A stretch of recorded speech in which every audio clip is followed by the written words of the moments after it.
SIP systematic investment plan, ये एक mutual fund investment में एक ऐसा नाम है जो म्यूचुअल फंड इन्वेस्टर्स के बीच में काफ़ी पॉपुलर है। और इसकी पॉपुलरिटी जानने के लिए हम एक नज़र इसके पिछले 7 वर्षों के डेटा पर डालते हैं। अगस्त 2016 में SIP की मंथली कंट्रीब्यूशन 3,497 करोड़ थी। ये अगस्त 2017 में बढ़ के 5,206 करोड़ हो गई और अगस्त 2018 में ये बढ़ के 7,658 करोड़ हो गई। अगस्त 19 में ये डाटा 8,231 करोड़ हो गई और 19-20 में अगस्त 2020 में ये डाटा 7,792 करोड़ हो गई। 21 में यही डाटा पूरे एक साल के बाद ये बढ़ के 9,923 करोड़ हो गई। अगस्त 2022 में यही मंथली कंट्रीब्यूशन 12,699 करोड़ हो गई और अगस्त 2023 में ये डाटा बढ़ के 15,814 करोड़ हो गई। तो हम देखते हैं कि अगस्त 2016 में ये मंथली कंट्रीब्यूशन SIP की केवल 3,497 करोड़ थी, जो उसके 7 साल के बाद यानी अगस्त 2023 को ये डाटा बढ़ के 15,814 करोड़ हो गई। यानी यदि हम कंपाउंडेड एनुअल ग्रोथ देखें, ये ग्रोथ करीब 23.94% मतलब 24% के आसपास मंथली कंट्रीब्यूशन SIP में ग्रोथ है पिछले 7 सालों का। और इससे हमें समझ में आता है कि म्यूचुअल फंड इन्वेस्टर्स के बीच SIP कितना पॉपुलर।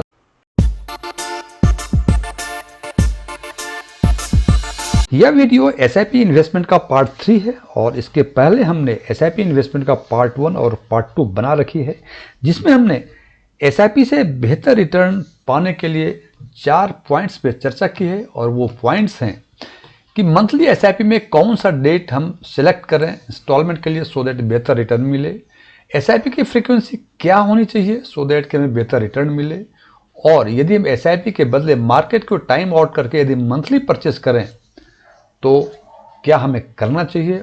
और हमने पार्ट 2 में बताया है कि हमने कौन से सेगमेंट्स में SIP इन्वेस्टमेंट करें, यानी large cap, mid cap, small cap में, सो दैट कि हमें बेहतर XIRR मिले।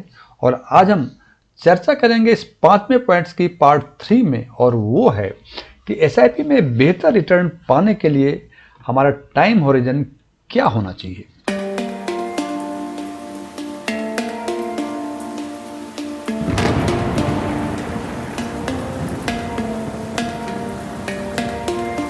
और ये टाइम स्लॉट्स हैं 3 years, 5 years, 8 years, 10 years, 12 years और 15 इयर्स। और इन ऑल 6 टाइम स्लॉट्स में से इन्होंने 8 पैरामीटर्स को इस चर्चा में, इस स्टडी में, स्कोप ऑफ स्टडी में रखा हुआ है। और सबसे पहला पैरामीटर है कि पिछले 27 सालों में monthly basis, rolling return monthly basis के हिसाब से मैक्सिमम रिटर्न जो दिया इन्होंने 3 इयर्स में 52.4% दिया, 5 इयर्स में 50% दिया, 8 इयर्स में 40.8% दिया, 10 इयर्स में 29.6%, 12 इयर्स में इट इज 21.7% और 15 इयर्स में इट इज 18.1%। ये एक मैक्सिमम पिछले 27 साल में मंथली रोलिंग बेसिस पे सबसे अधिक रिटर्न दिया है 3 इयर्स में और सबसे कम दिया है 15 इयर्स में। इससे हमें कुछ और समझ में आ रहे हैं, लेकिन ये कंप्लीट नहीं है, ये अभी शुरुआती दौर है। इसके आगे देखें कि मिनिमम रिटर्न कितना दिया है। तो मिनिमम रिटर्न 3 इयर्स में दिया है -36.2%, 5 इयर्स में -10.5%, 8 इयर्स में 1.4%, 10 इयर्स में 4.6%, 12 इयर्स में 6.2% और 15 इयर्स में 7.4%। अब इन दोनों डाटा को यदि टोटलिटी में देखते हैं तो जो पहले डाटा देखने से जो समझ में आया था, ये ठीक उल्टा लग रहा है कि बिकॉज 3 इयर्स में देखते हैं कि चांसेस हैं कि अधिक से अधिक 52.4% का रिटर्न मिल सके आपको, और मिनिमम जो है -36.2% मिलने की भी पूरी संभावना है। और ये रिटर्न जो है SIP, S&P, BSE, TRI का है, यानी साफ शब्दों में ये सेंसेक्स का बेंचमार्क मान के उसके डेटा के बारे में, उसके परफॉर्मेंस के बारे में बातें हो रही हैं। तो यहाँ हम देख रहे हैं कि 3 इयर्स में वोलेटिलिटी कितनी है, और जब 15 इयर्स की बातें करें तो आपको मैक्सिमम 18.1% ही मिलेगा, लेकिन कम से कम 7.4% मिलने की उम्मीद है। अभी ये डाटा कंप्लीट नहीं है, अभी और आगे बातें करते हैं। और जब देखते हैं एवरेज की बातें, तो एवरेज में हम देखते हैं कि 13% 3 इयर्स में है, 15.2% 5 इयर्स में है, 8 इयर्स में 16.2% है, 10 ईयर्स में 15.7% है, 12 ईयर्स में 14.6% है और 15 ईयर्स में इट इज 14.3%। और यदि केवल एवरेज को यदि केवल देखते हैं तो हम देखते हैं कि सबसे अधिक जो रिटर्न है वो 16.2% ये 8 ईयर्स में है। हालांकि ये भी कंप्लीट डेटा नहीं है। फिर आगे बात करते हैं यदि मीडियन की यदि बातें करें तो सबसे अधिक रिटर्न जो है 15 ईयर्स में 14.5% है और सबसे कम रिटर्न इट इज 3 ईयर्स में 12.3% है। बाकी 5 ईयर्स, 8 ईयर्स, 10 ईयर्स, 12 ईयर्स में इन दोनों के बीच में है। ये तो बातें हो गई एब्सोल्यूट रिटर्न की, एब्सोल्यूट XIRR की for different maximum minimum for different time slots. अब बात करते हैं कि पिछले 27 साल में मंथली XIRR के रोलिंग रिटर्न के बेसिस पे कितने परसेंट टाइम्स इन्होंने पॉजिटिव रिटर्न दिए और कितने टाइम्स डिफरेंट स्लॉट्स में दिए रिटर्न, वो हम इसकी चर्चा करते हैं। और इसमें हम देखते हैं कि सबसे पहले percentage of times positive return कितना दिया पिछले 27 साल में मंथली बेसिस पे। तो यहां हम देखते हैं कि 3 ईयर्स के स्लॉट में 84% टाइम पॉजिटिव रिटर्न दिया था। इसका मतलब 16% टाइम्स इन्होंने मिनिमम रिटर्न भी दिया था। और देखते हैं कि 8 ईयर्स ऑनवर्ड, 8 ईयर्स से 15 ईयर्स तक जो पॉजिटिव रिटर्न्स हैं वो 100 टाइम्स है। इसका मतलब केवल इस डेटा को यदि देखें तो हमें ये समझ में आती है कि 8 साल या उससे अधिक टाइम होरिजन के लिए यदि SIP करते हैं तो पूरी संभावनाएं हैं कि हमें निगेटिव रिटर्न किसी भी सूरत में नहीं मिलेगा यदि टाइम होरिजन 8 ईयर्स ऑनवर्ड है। लेकिन यदि उससे कम है, यदि 3 ईयर्स तक का है तो हो सकता है 16% संभावनाएं हैं कि आपको निगेटिव रिटर्न मिले। 5 ईयर्स में इट इज 9%। अब next parameters it is percentage of times more than 8%। कितने टाइम्स में दिया तो सबसे अधिक देखते हैं कि 10 ईयर्स ऑनवर्ड जो है 99% चांसेस हैं आपको कि मोर देन 8% का XIRR मतलब SIP का रिटर्न मिले। 8 ईयर्स में इट इज 94% और सबसे कम जो चांस है मोर देन 8% का 64% है। इसका मतलब कि 3 ईयर्स का यदि SIP करते हैं तो 64% चांसेस हैं कि आपको मोर देन 8% का रिटर्न मिले। लेकिन 36% चांसेस ऐसे भी हैं कि आपको 8% से कम का रिटर्न मिले। जबकि यदि 10 साल से आगे यदि करते हैं तो आपको 1% चांस है कि आपको 8% से कम का रिटर्न मिलेगा। अब देखते हैं percentage of times more than 10%, 10% से अधिक का क्या व्यवस्थाएं हैं।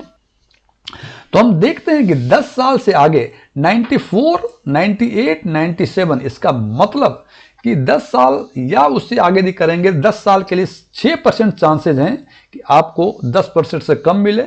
12 साल में 2% का चांसेज है कि आपको 10% से कम रिटर्न मिले। और 15 साल का SIP यदि करते हैं तो आपको 3% चांसेज हैं कि आपको 10% से कम रिटर्न मिले। और यदि बात करते हैं मोर देन 12% की तो अब इसमें देखते हैं कि 10 ईयर्स ऑनवर्ड 10 ईयर्स में 78% चांसेज हैं कि 12% से अधिक का रिटर्न मिले।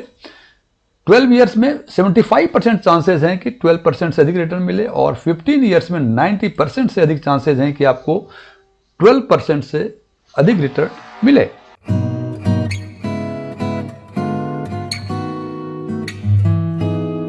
अब यदि इस डेटा को इन टोटलिटी में यदि देखते हैं तो कई बातें समझ में आती हैं। सबसे पहले हम देखें मिनिमम रिटर्न पर चर्चा करें। मिनिमम रिटर्न में हम देखते हैं कि यदि आप 8 साल या उससे अधिक के लिए SIP करते हैं तो ये पूरी संभावनाएं हैं कि आपको नेगेटिव रिटर्न नहीं मिलेगा। और वही बातें फिर यहाँ पॉजिटिव रिटर्न में दिखाते हैं, नेगेटिव रिटर्न नहीं मिलेगा। इसका मतलब 100% चांसेस हैं 8 साल या उससे अधिक कि आपको पॉजिटिव रिटर्न मिलेगा। हालांकि 5 साल में 9% का चांस है आपको कि निगेटिव रिटर्न मिले। और वो यदि निगेटिव रिटर्न मिलता है तो हो सकता है कि -10.5% के आसपास आपको निगेटिव रिटर्न मिले।